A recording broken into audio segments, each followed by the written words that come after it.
Hello guys, welcome back to my channel. तो आज हम एक्सप्लेन करने वाले हैं निंजा टर्टल्स मूवी को। ये कहानी है चार कछुए भाइयों की जो एलियन से दुनिया को बचाते हैं। इस कहानी में एक्शन और थ्रिलर है। तो मूवी में आगे क्या होता है जानने के लिए वीडियो को कंप्लीट देखें और चैनल को सब्सक्राइब कर दें।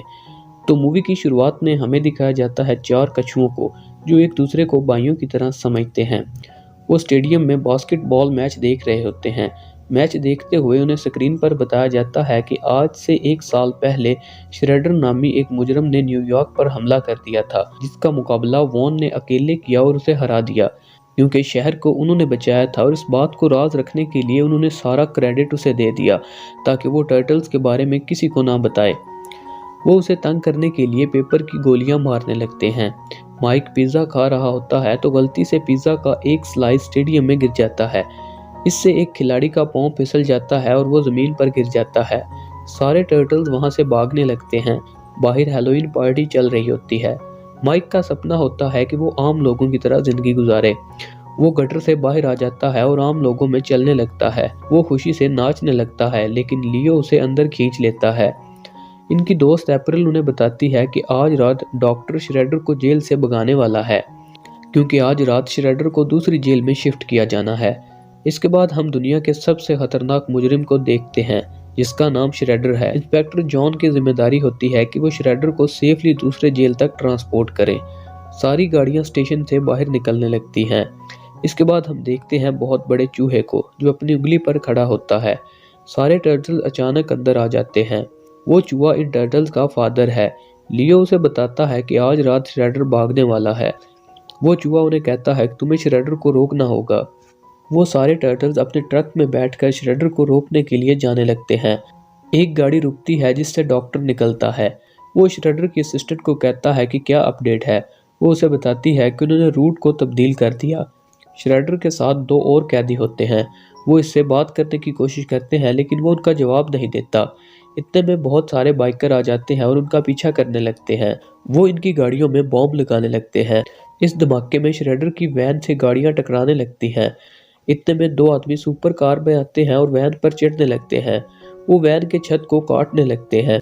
इतने में वहां पर टर्टल्स भी आ जाते हैं। उनके ट्रक से गटर के ढक्कन मिसाइलों की तरह निकलने लगते हैं। एक ढक्कन एक आदमी को लगता है और वो वैन के छत से नीचे गिर जाता है। वो छत को काट देते हैं और श्रेडर को बाहर निकालने लगते हैं। वो दोनों कैदी अपनी बेड़ियां खोलते हैं और पुलिस वाले को वैन से बाहर फेंक देते हैं। टर्टल श्रेडर को रोकने के लिए उस पर फायरिंग करते हैं, लेकिन श्रेडर उनकी आंखों के सामने से गायब हो जाता है।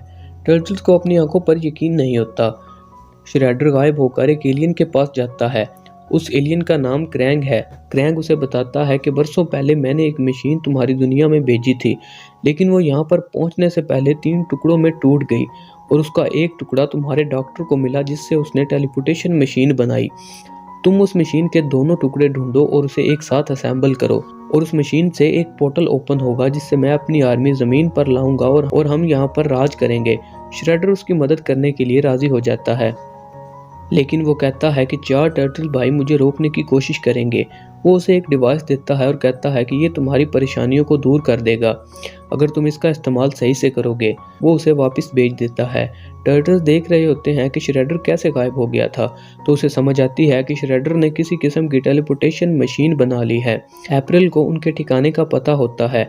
टोनी उसे उसकी सेफ्टी के लिए एक डिवाइस देता है। अगली सुबह पुलिस वाले छानबीन कर रहे होते हैं। वो जॉन से मुजरिम के बारे में पूछते हैं, तो जॉन उन्हें बताता है कि हमारे चारों तरफ से बाइक्स और सुपर कार गुजर रही थी और एक कचरे वाले ट्रक से गटर के ढक्कन मिसाइलों की तरह निकल रहे थे। वो औरत उसे कहती है कि तुम्हें आराम करना चाहिए क्योंकि तुम्हारा दिमाग खराब हो गया है।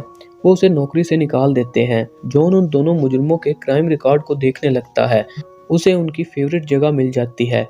इसके बाद हम इन दोनों मुजरिमों को देखते हैं। वो जेल से भागकर बहुत खुश होते हैं। वो बार में बैठे होते हैं। बार वाला उन्हें फोन देता है। वो दोनों अपनी गैंग बनाने के बारे में बात कर रहे होते हैं तो श्रेडर आ जाता है। उसे देखकर इनकी हालत खराब हो जाती है। वो उन्हें कहता है कि मुझे चमचों की तलाश है। टर्टल्स अपने घर में बैठकर सूरज डूबने का इंतजार कर रहे होते हैं, क्योंकि वो सिर्फ रात में ही बाहर निकल सकते हैं। जॉन इस बार में जाता है और उस आदमी से इनके बारे में पूछने लगता है। वो उसे कुछ नहीं बताता। तो वो सब कुछ तोड़ने लगता है। वो आदमी जॉन को बताता है कि मैंने उन्हें फोन दिए हैं और उससे तुम उनकी जीपीएस लोकेशन को ट्रैक कर सकते हो। डॉक्टर उस टेलीपोर्टेशन मशीन को देख रहा होता है तो श्रेडर कहता है कि हमें ऐसे सिपाही चाहिए जो टर्टल्स को एक घूंसे में मार दें। वो उसे क्रैंक का डिवाइस देता है। डॉक्टर उसे मशीन में डालकर जामनी जूस निकालता है। वो इस जूस को गन में लोड करके श्रेडर को देता है। श्रेडर उस जूस को इन दोनों पर फायर कर देता है। उस जूस को लगते ही इन दोनों के डीएनए तब्दील होने लगते हैं। इनका सारा जिस्म बदलने लगता है। इनकी चमड़ी में से बाल उतरने लगते हैं। इन दोनों में से काला वाला सुअर बन जाता है और सफेद वाला गैंडा बन जाता है। श्रेडर से कहता है कि ऐसे जानवर और बनाओ, हमें ऐसे सिपाहियों की जरूरत है। इतने में अप्रैल अंदर जाती है और जामनी जूस के एक सैंपल को चुरा लेती है और वो दरवाजा बंद करके वहां से बाहर निकलने में कामयाब रहती है। वो बाहर जाती है तो श्रेडर के लोग उसे पकड़ लेते हैं। वो उसे मारने वाले होते हैं तो जॉन आइस हॉकी की स्टिक से उनको मारने लगता है। वो इनको बारी बारी पेल रहा होता है।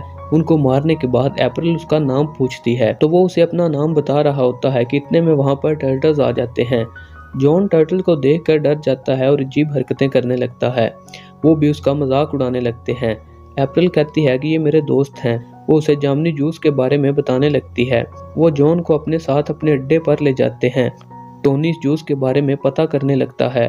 वो बात कर रहे होते हैं तो जॉन कहता है हिलना मत, तुम्हारे पीछे एक बहुत बड़ा चूहा है। राइफल उसको तंग करने के लिए कहता है कि हमने इस चूहे को कई बार देखा है, इसे पकड़ने के लिए झुककर जाना और अचानक इस पर हमला कर देना। वो जाता है तो चूहा उसे पकड़कर गिरा देता है। वो उसका मजाक उड़ाने लगते हैं।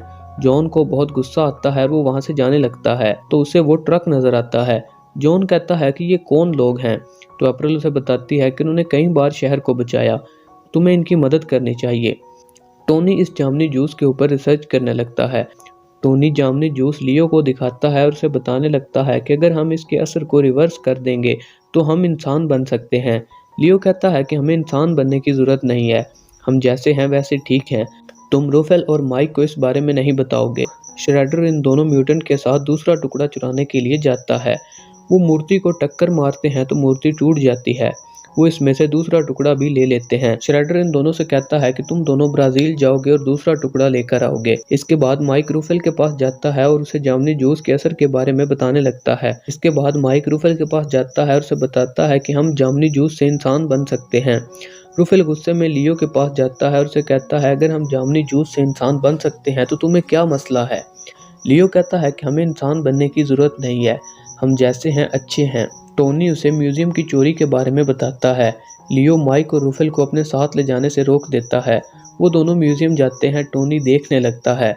वो लियो को बताता है कि उन्होंने एक ऐसी चीज चुराई है जिससे वो ब्लैक होल बना सकते हैं। वो उसे बताता है कि श्रेडर दूसरी दुनिया का पोर्टल खोलने वाला है। रूफेल जामनी जूस चुराने का प्लान बना रहा होता है क्योंकि जो जूस अप्रैल चुराती है उसका एक सैंपल पुलिस हेडक्वार्टर में पड़ा था। रूफेल पुलिस हेडक्वार्टर से जामनी जूस चुराने का फैसला करता है।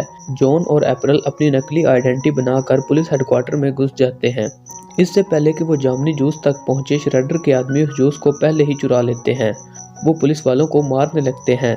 रूफेल इनको रोकने के लिए सबके सामने आ जाता है। वो जूस तो ले लेता है लेकिन पुलिस वाले उसे देख लेते हैं। पुलिस वाले उन पर गन तान देते हैं।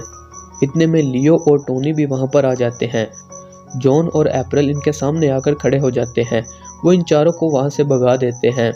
तो टोनी उन्हें बताता है कि श्रेडर के म्यूटेंट तीसरा टुकड़ा लाने के लिए ब्राजील जा रहे हैं। डॉक्टर उसे बताता है कि सारा सिस्टम तैयार है, बस तीसरा टुकड़ा आते ही हम पोर्टल खोल देंगे। टर्टल्स इनके पीछे ब्राजील जा रहे होते हैं तो टोनी उन्हें बताता है कि ये वापस आ रहे हैं और इनका प्लेन हमारे प्लेन के नीचे से 30 सेकंड बाद गुजरेगा। इनको पकड़ने के लिए टर्टल्स को अपने प्लेन से इनके प्लेन पर छलांग लगानी होती है। वो इस बारे में बात कर रहे होते हैं तो टोनी कूद जाता है। इसके बाद लियो और माइक भी कूद जाते हैं। राफेल डर रहा होता है लेकिन आखिर में हिम्मत जुटाकर वो भी छलांग लगा देता है। वो तीनों किसी तरह से जहाज के अंदर पहुंच जाते हैं। उन्हें वो चीज तो मिल जाती है लेकिन वो म्यूटेंट इन पर हमला कर देते हैं। इनमें से एक भावनाओं में बहकर फायरिंग करने लगता है और प्लेन आउट ऑफ कंट्रोल हो जाता है। प्लेन पानी में क्रैश हो जाता है लेकिन सारे टर्टल्स झरने से नीचे गिर जाते हैं। अप्रैल वॉन को कॉल करती है और उसे कहती है कि श्रेडर की लैब में जाओ और असली फुटेज लाओ जिससे हम साबित कर सकेंगे कि हम बेगुनाह हैं। वो लैब जाता है और सीक्रेट कैमरा को ढूंढ लेता है। वो इस कैमरा की स्टोरेज डिवाइस को निकाल लेता है। श्रेडर की मशीन तैयार हो जाती है और वो इसे पोर्टल खोलने लगते हैं। वॉन उन्हें वो फुटेज दिखाने लगता है। चीफ उन्हें छोड़ देती है। उन्हें कुछ सुनाई देता है। श्रेडर पोर्टल खोलने में कामयाब हो जाता है तो इस पोर्टल में से टेक्नोड्रोन के छोटे छोटे टुकड़े बाहर आने लगते हैं और जुड़कर वॉर मशीन बनाने लगते हैं। लियो कहता है क्या फैसला तुम पर है, तुम जूस पीकर अपनी असलियत को छुपाओगे या ऐसे ही दुनिया के सामने जाओगे। राफेल लियो की बात समझ जाता है और वो जामनी जूस की बोतल को तोड़ देता है और वो अपनी असली शक्ल में दुनिया के सामने आ जाते हैं। लियो वॉन को समझौते के बारे में बताता है। वो उन्हें बताता है कि शटल को इन्होंने पकड़ा था और क्रेडिट मुझे दे दिया था। चीफ उनकी मदद करने के लिए राजी हो जाती है। डॉक्टर उसे मोबाइल टेलीपोर्टेशन डिवाइस देता है। वो डॉक्टर को बंदी बनाकर टोक्यो की लैब में भेज देते हैं और खुद टेलीपोर्ट होकर शिप पर जाता है। क्रैंग खुद के रोबोट को असेंबल कर रहा होता है तो शटल कहता है कि टेक्नोड्रोन के असेंबल होते ही हम इस दुनिया पर राज करेंगे। क्रैंग उसे कहता है कि इस दुनिया पर सिर्फ मैं राज करूंगा और उसके बाद वो उसे जमा कर अपनी कलेक्शन में रख देता है। अप्रैल के साथी टेलीपोर्टेशन मशीन को रोकने के लिए जाते हैं जिसे रोकते ही पोर्टल बंद हो जाएगा। जॉन कहता है कि मैं इन दोनों का ध्यान भटकाऊंगा और तुम मशीन को रोक देना। टर्टल्स क्रैंग की शिप तक पहुंच जाते हैं और क्रैंग से लड़ने लगते हैं। इसका रोबोटिक सूट इनको खिलौनों की तरह पकड़कर फेंक देता है। लियो इसका हाथ काटता है लेकिन इसके पास एक्स्ट्रा वेपन्स होते हैं। टोनी को वो ट्रैक्टर मिल जाता है जिससे शिप असेंबल हो रही होती है। माइक उसे लेने जाता है तो क्रैंग इस पर फायरिंग शुरू कर देता है। माइक इसे लेने में कामयाब रहता है। टर्टल्स रोबोट का सर काट देते हैं और उसके सर में डंडा घुसा देते हैं। वो दोनों मशीन के पास जाते हैं तो वो लड़की उन्हें रोकने की कोशिश करती है लेकिन वो उस मशीन को बंद करने में कामयाब रहते हैं। उन्हीं ट्रैकर को ड्रोन से अटैच करके पोर्टल में वापस भेज देता है जिससे सारी मशीन वापस जाने लगती है। लेकिन क्रैंग जिंदा वापस जा रहा होता है। वो कहता है कि मैं वापस जरूर आऊंगा। आखिर में उन्हें सम्मानित करने के लिए चीफ उन्हें शहर की चाबियां देती हैं और मूवी वहीं पर खत्म हो जाती है। अगर एक्सप्लेनेशन पसंद आई हो तो चैनल को सब्सक्राइब कर दें।